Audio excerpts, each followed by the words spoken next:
Hey, salut tout le monde! Bienvenue sur cette nouvelle vidéo. Aujourd'hui, je vous propose un petit tour chez mes Camponotus Nicobarensis. Alors, je les ai changés de setup il y a un bon gros mois, on va dire. C'était dans un XS de chez Antwerp. Du coup, j'aurais proposé un S. Comme vous pouvez le voir, elle occupe bien. Elle occupe même très bien. Sauf il y a quoi? Il y a à peu près 2 semaines, ouais, à peu près 2-3 semaines. Je retrouvais des ouvrières régulièrement sur mon bureau. Donc du coup, je la remettais à chaque fois dans l'ADC. Et puis lors d'un nourrissage, j'ai quand même regardé par acquis de conscience le nid, parce que c'est un moment que j'avais pas regardé ce qui se passait dedans. Et il était totalement vide. Donc je vous cache pas que j'étais relativement surpris. Il y avait vraiment plus personne dedans. Même pas les ouvrières que je remettais à chaque fois dans l'ADC, quoi. Donc du coup, après une petite enquête assez rapide, j'ai retrouvé en fait chez les Crématogastères sénégalensis. Et en fait, elle s'était barrée dans la zone d'humidification du nid. Donc toute la colonie, avec la gîte, le couvain, enfin la totale, quoi.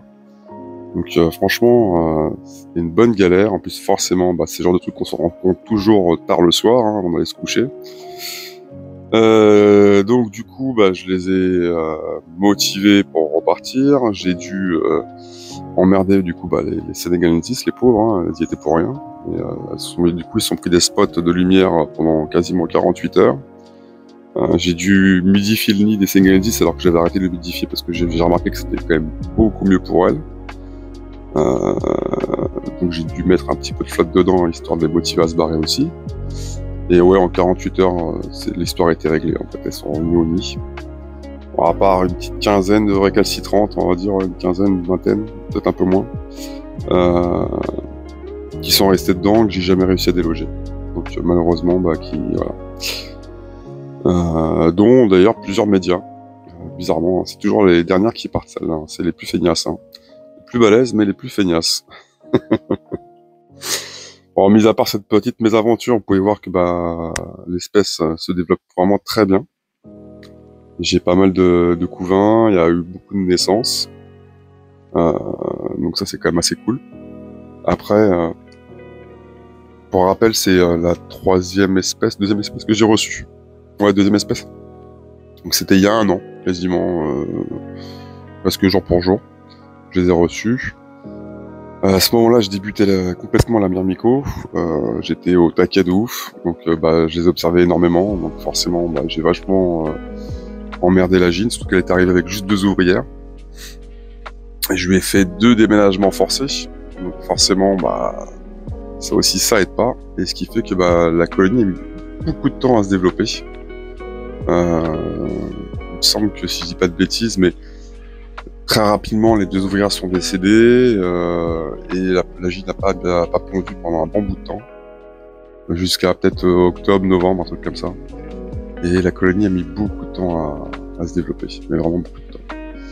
Et bon, voilà, vous pouvez le voir, ça y est, elles sont parties. Mais bon, je pense que pour une colonie d'1 an, en Nicobarensis, je pense que je suis en sous-effectif,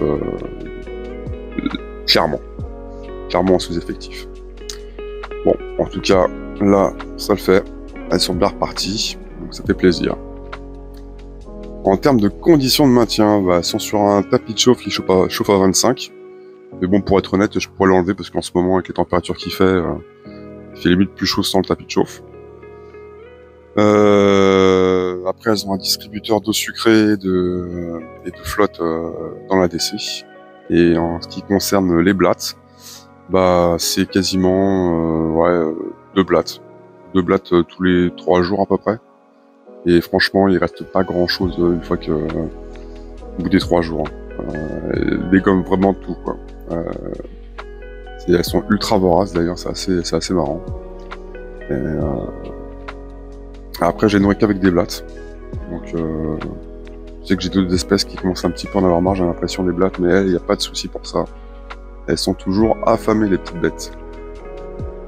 Bon écoutez, on arrive gentiment mais sûrement à la fin de cette vidéo. J'espère qu'elle vous aura plu. N'hésitez pas à laisser un petit commentaire, ça fait toujours plaisir de vous lire. Et à vous abonner si c'est pas déjà fait. Allez, je vais vous laisser sur ces belles images. À la prochaine tout le monde, prenez soin de vous et prenez soin des autres.